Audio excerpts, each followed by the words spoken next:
Hola, bienvenidos una vez más a un video de biología.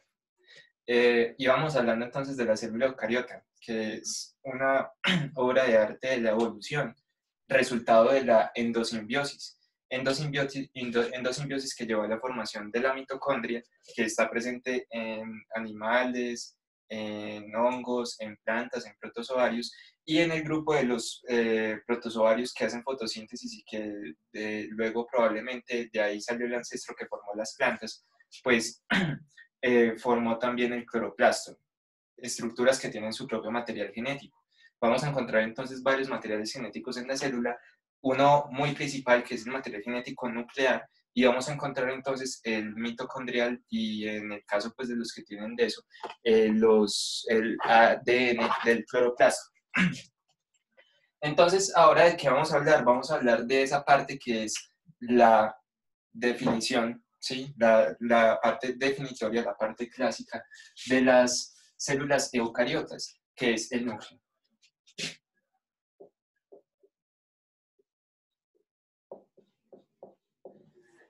El núcleo fue de las primeras partes de la célula que fue descrita porque es de las más evidentes. Cuando se observa una célula eucariota y se le hacen ciertos tipos de tinciones, por ejemplo, con colorantes básicos o con combinaciones de colorantes ácidos y básicos, como por ejemplo la eosina o cosas así, pues se hace evidente y se ve en la célula, que vamos a dibujar aquí grande de nuevo, se ve entonces una masa ahí en el centro, que es regular en la mayoría de los casos, hay casos en los cuales puede tener formas bastante variables.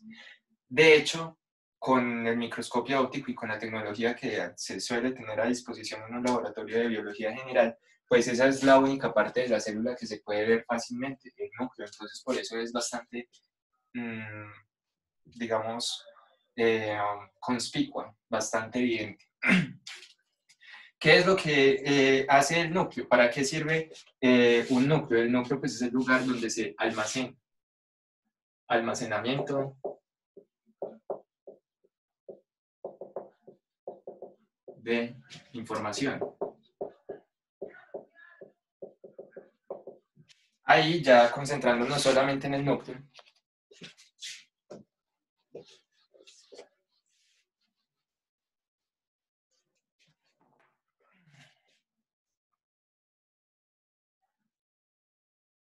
solo concentrándonos en el núcleo, vamos a encontrar que este de ahí es el lugar en el cual se almacena la información genética y con esa información genética ocurren dos procesos, ¿sí?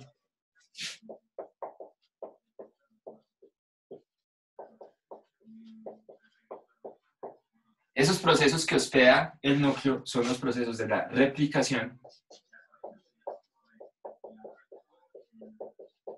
que es la formación de ADN nuevo a partir de ADN viejo, y también alberga el proceso de la traducción. Los dos procesos más iniciales del dogma central de la biología molecular. Ahí entonces se van pues, a clonar todo el genoma en el momento en el cual la célula debe dividirse, eso es algo que ocurre ahí, y también se van a seleccionar cuáles son los genes que se leen, porque si ocurre la traducción, entonces ahí es donde operan todos esos factores de transcripción, que son los que dicen cuál gen se expresa y cuál gen se reprime. Entonces, ese proceso es el que hace que en el núcleo se defina el destino de la célula. Porque acuérdese que las proteínas son las que hacen todos los procesos de la célula, las que acomodan todas las partes, las que hacen todo. Y si ahí se decide cuáles son los genes que se van a efectivamente convertir en proteínas, pues entonces es un lugar bien importante. Ese proceso de la transcripción es entonces un proceso que regula el metabolismo.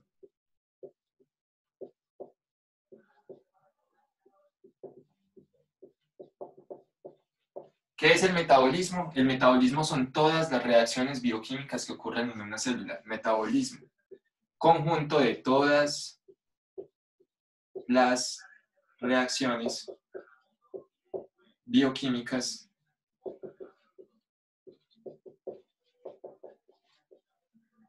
de la célula, abreviación de célula. ¿Listo? El metabolismo es el conjunto de todas las reacciones bioquímicas de las células. Todas las reacciones bioquímicas de las células están catalizadas por proteínas. Eso significa entonces que si aquí se decide cuál proteína se va a producir y cuál no, pues entonces este es un lugar en el cual se regula principalmente el metabolismo. El metabolismo se puede regular en otros puntos.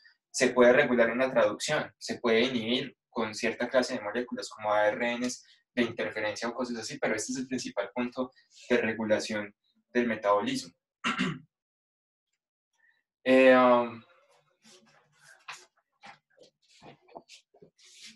Bueno, la regulación del metabolismo ocurre de muchas formas en la transcripción, en los eucariotas, en el proceso que ocurre en el interior del núcleo. Vamos a encontrar que uno de los procesos más importantes relacionados con la transcripción es el de la maduración.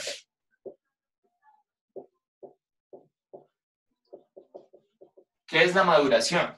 En este momento, pues quisiera que recordaran que las bacterias apenas sacaban el ARN mensajero sin que todavía se despegara del ADN, de una llegaban y se le armaban ribosomas alrededor y empezaba la síntesis de la proteína sin dejar que se separara todavía el ARN. Acá no podemos tener esa situación, porque dentro del núcleo no hay ningún ribosoma.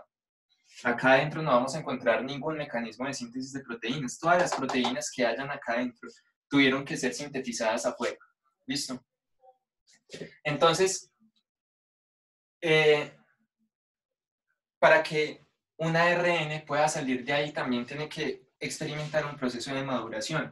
Para que el ARN que lleva el mensaje para armar la proteína pueda salir de aquí, pues entonces no puede salir apenas es sintetizado, sino que tiene que ocurrir un proceso que consta de 3 pasos. Ese proceso de maduración en eucariotas del ARN, el primer paso, pues entonces es la adición de una caperuza metilada.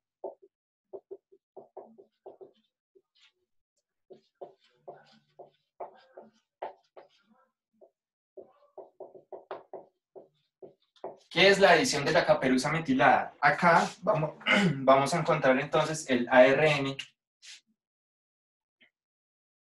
en proceso de formación. Y acá vamos a encontrar el extremo 5' y acá vamos a encontrar el extremo 3'.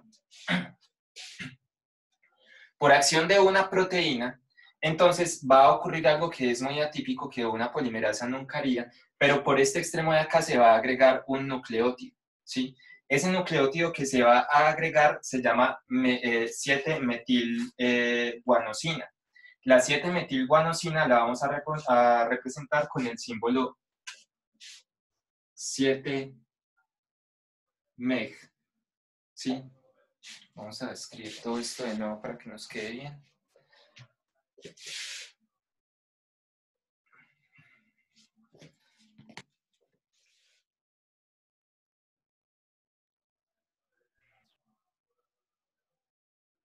Ahí en el extremo 5', entonces se va a adicionar ese nucleótido especial que se llama la 7-metilguanosina.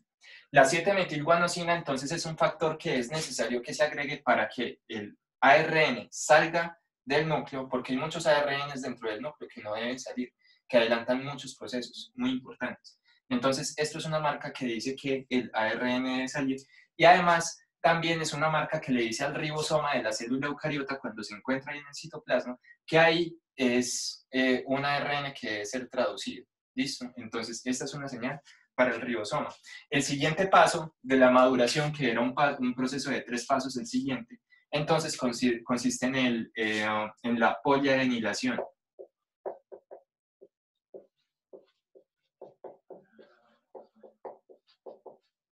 La poliadenilación. ¿Qué es la poliadenilación? La poliadenilación es que acá en este extremo 3' en el que se encontraba al otro lado, pues entonces se van a agregar una cantidad de adeninas.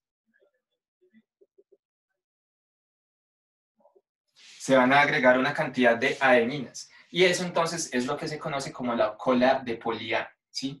Ese es el siguiente paso de la maduración. Se le agrega una cola de adeninas. Esa cola de adeninas es algo que también hace que el ARN se traduzca más o menos. Por ejemplo, cuando usted tiene el huevo de una mosca, de la fruta Drosophila melanogaster, un modelo de estudio muy importante, vamos a tener esta estructura acá. Y acá adelante vamos a tener un ARN en el huevo no fecundado, que se llama el ARN bicoid. Ese ARN bicoid se encuentra entonces ahí asociado con el esqueleto de la célula que se llama citoesqueleto para quedarse en este lado y existir así en un gradiente de concentración. Cuando el ARN bicoid se encuentra en un huevo que ha sido fecundado con un espermatozoide, el espermatozoide le llega, digamos, acá y es muy largo, el flagelo del espermatozoide de la mosca de la fruta es muy largo y se mete ahí todo enterito dentro de ese huevo. Entonces, cuando ha ocurrido la fecundación, pues entonces este ARN de bicoid se poliadenila más, o sea, tenía, digamos, unas 20 adeninas ahí y ahora va a tener por ahí 60, 70.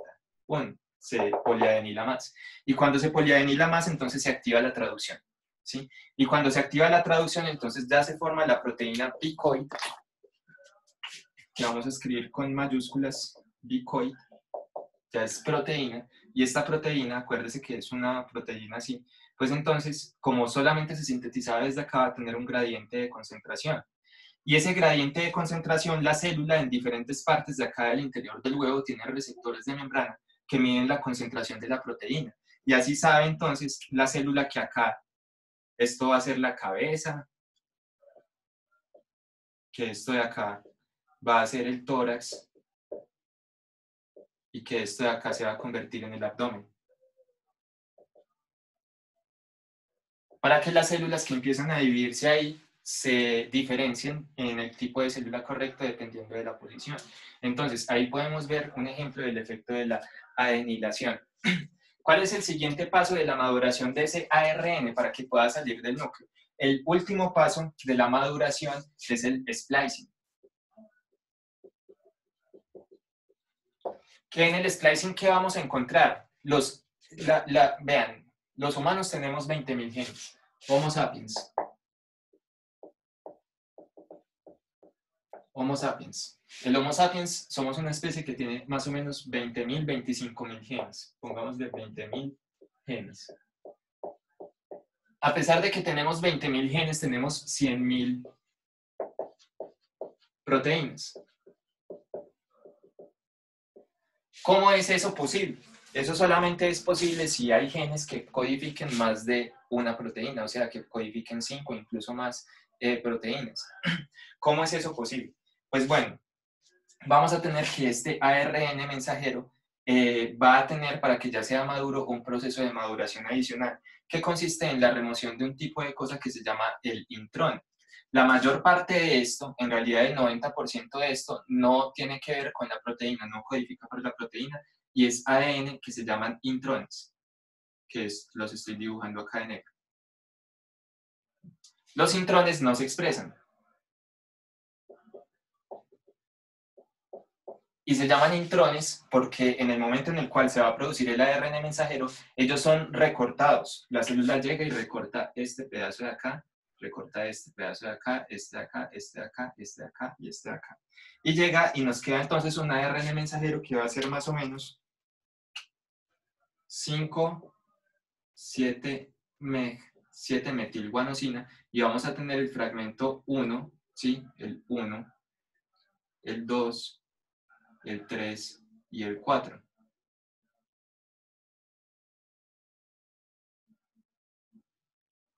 Uno, 2, 3 y 4. Y vamos a tener A. 3'. El 90% del ARN queda dentro del núcleo en forma de intrones. Y los otros pedazos que son cortados y luego son empalmados, son rejuntados para volver a hacer ese ARN, son los que son los exones. Ahora, ¿esto qué tiene que ver con la cantidad de proteínas que hay por cada gen? Que estos exones pueden ser cortados de forma alternativa. O sea, pueden ser empalmados, ¿sí? Pueden ser unidos de diferentes formas, lo cual hace que a partir de un solo gen original que codificó este ARN crudo, este transcrito crudo, pues entonces se pueden formar varios ARNs mensajeros que a partir de un solo gen en el ADN pueden formar varias proteínas. Ya esta estructura de acá esto de acá, entonces puede salir.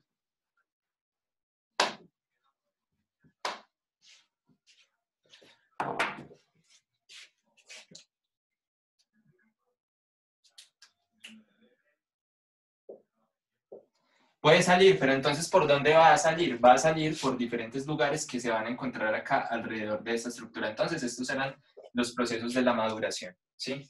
Acá tenemos entonces los tres pasos, que son la adición de la caperuza de poli-A, vamos a tener, perdón, de la caperuza metilada, ¿sí? Vamos a tenerle en el segundo paso la adición de poli-A, la cola de poli-A en el 3', y posteriormente pues vamos a tener entonces el splicing, ¿sí? Que el splicing puede ser también splicing alternativo.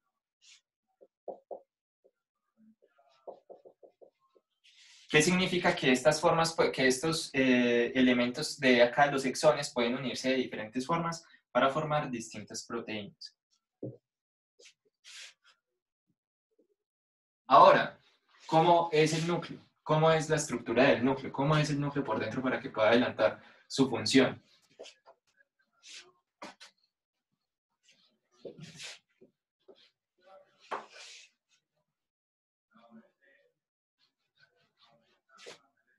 Borramos todo. Estructura.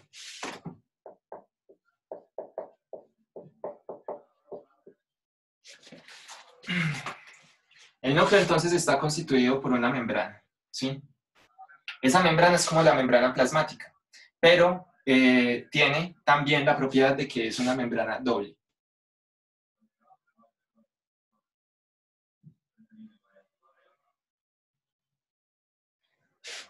Esta membrana doble se encuentra atravesada por unos canales, ¿sí?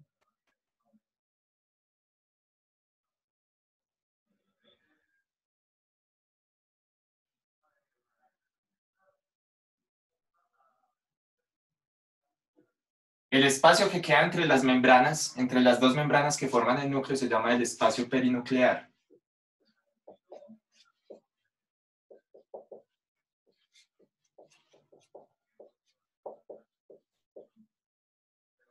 ¿Sí? El espacio que queda ahí en el centro.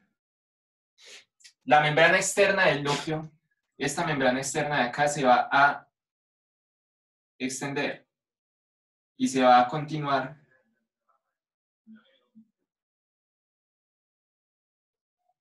con el retículo endoplasmático rugoso, que es lo que estoy dibujando acá. Vamos a dibujar varios retículos.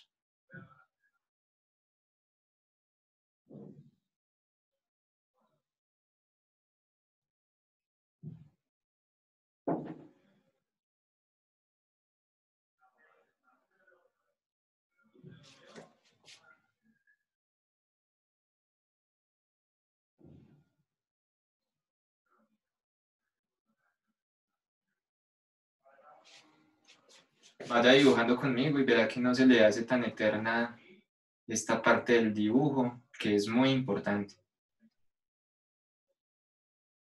Si no estuviéramos en la virtualidad y todo, los que hayan visto clase conmigo recuerdan que los parciales que yo hago son generalmente puro dibujo. Dibújeme tal estructura, dibújeme esto, dibújeme aquello. Por varias razones, porque yo creo, y es algo que me queda pues como de revisar literatura antigua también y todo, una parte muy importante de la biología, y para poder entender muchas cosas de la biología es necesario dibujar, ¿sí? Grandes de los avances, por ejemplo, del siglo XIX y eso, pues se lograron gracias a que habían buenos artistas. La realidad también es que es más fácil calificar dibujos. Es bueno ponerlos en parciales, por eso me gusta ponerlos. Pero bueno, les recomiendo que vayan dibujando siempre. Entonces, esta envoltura nuclear, que es lo que estamos dibujando, la envoltura nuclear,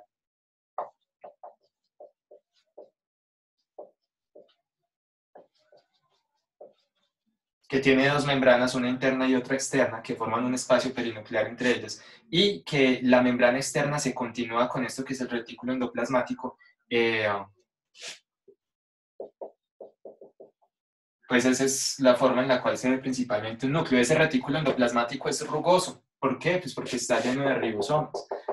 Acá va saliendo el ARN mensajero de los poros nucleares, que así es como se llaman estos canales que conectan el citoplasma con el interior del núcleo, el poro nuclear.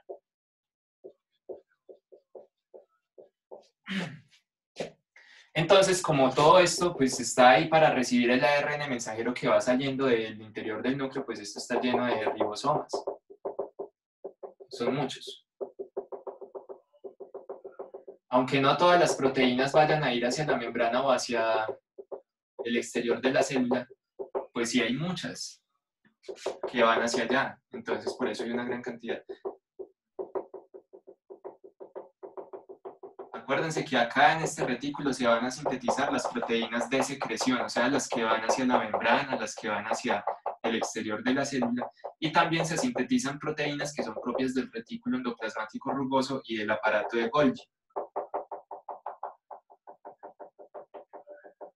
Las otras proteínas de las otras estructuras, por ejemplo, las que se necesitan para el núcleo, las que se necesitan para diferentes cosas, se sintetizan en el citoplasma, ¿listo? Entonces, acá se sintetizan las que van para la ruta secretora, en el citoplasma se sintetizan las que van hacia el núcleo, hacia la mitocondria, hacia otras estructuras distintas, ¿listo?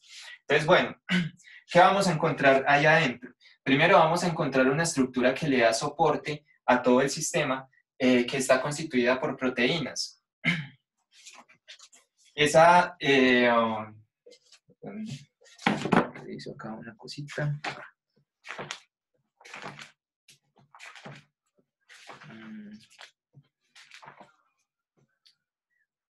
Sí. Vamos a tener entonces unas proteínas que se llaman las lamininas, que las lamininas se me van a unir, acá vamos a tener, digamos, una laminina, y acá dibujo la otra, dibujémosla con rojita.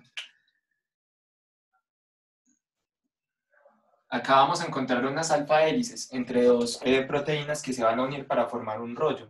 Y estas a su vez se van a unir con otro componente de este así sucesivamente, repitiéndose y van a formar como una malla, una lámina, precisamente por eso se llama así, de proteínas ahí en el interior del núcleo. Que esa lámina de proteínas es entonces la lámina nuclear, que es lo que acabé de dibujar, la lámina nuclear.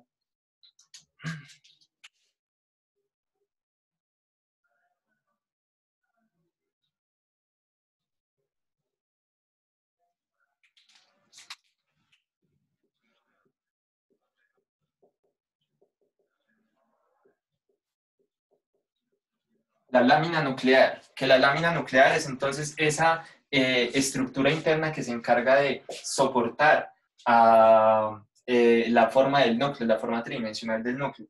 Ahí entonces vamos a encontrar al ADN, ¿sí? Que el ADN lo vamos a dibujar.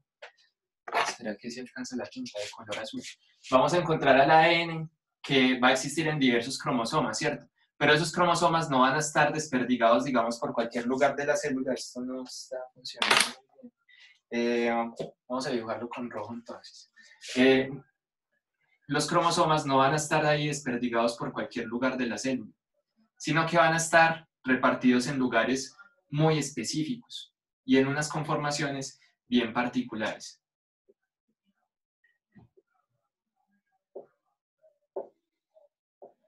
No van a estar ahí desordenados. El desorden no estaría bien, porque en el momento de duplicar toda esta maraña de ADN, pues entonces la situación estaría complicada si se encuentra en desorden.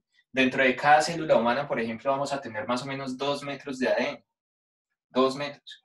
Eso significa que si eso está en un lugar tan pequeño y se encuentra todo enmarañado, pues entonces logísticamente se complica duplicarlo de una forma adecuada. Entonces, eso no se encuentra ahí tirado de cualquier forma.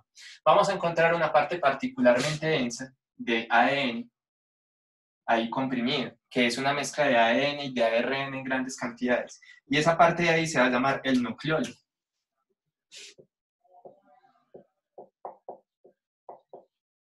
Ahí en el nucleolo se van a encontrar el lugar de síntesis de algunos de los genes más importantes de la célula y que son los ARNs que vamos a encontrar en mayor cantidad, que es el ARN ribosomal. El ARN ribosomal, pues acuérdense que los ribosomas se encuentran acá afuera Y un ribosoma va a ser básicamente una subunidad grande y una subunidad pequeña que está constituida por ARN principalmente, y que lo que hace que funcione es el ARN. Y eso se encuentra mucho, es el ARN más común en cualquier célula, y por esa razón se sintetiza bastante, y eso hace que el interior del núcleo se vea con esa estructura más densa, que es el nucleolo. Por los poros nucleares, entonces va a ocurrir lo que se conoce como el tráfico nuclear. Este es el lugar del tráfico nuclear.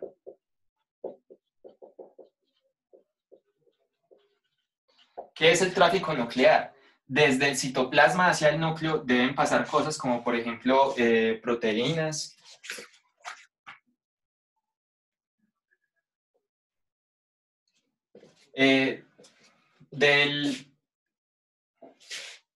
Bueno, sí, este es un buen ejemplo.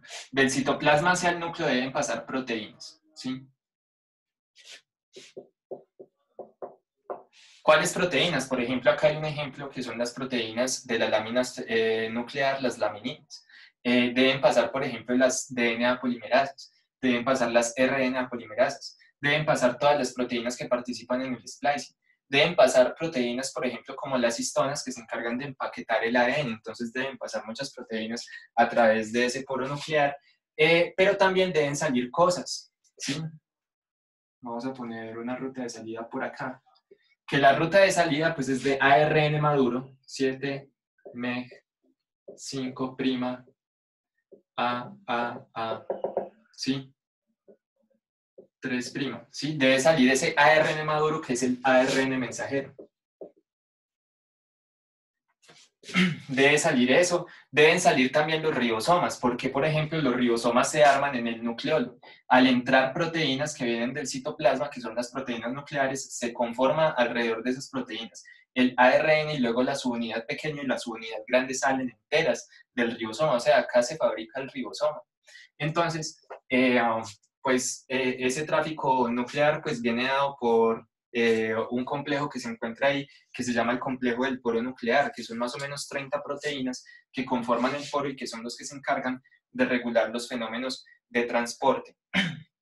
¿Cuáles son las cosas que regulan? Por ejemplo, ¿cuáles son las proteínas que van para el interior del núcleo? Son unas proteínas que tienen una secuencia señal que está conformada, por ejemplo, por regiones de lisina y de arginina que se encuentran hacia el extremo amino terminal del aminoácido. Esas secuencias entonces lo que hacen es que proteínas como por ejemplo las proteínas RAS capturen las proteínas que se encuentran con esa secuencia ahí en el citoplasma y, ayudadas por energía utilizando GTP, movilicen eso hacia el interior del núcleo para que se ubiquen ahí en la posición que deben estar.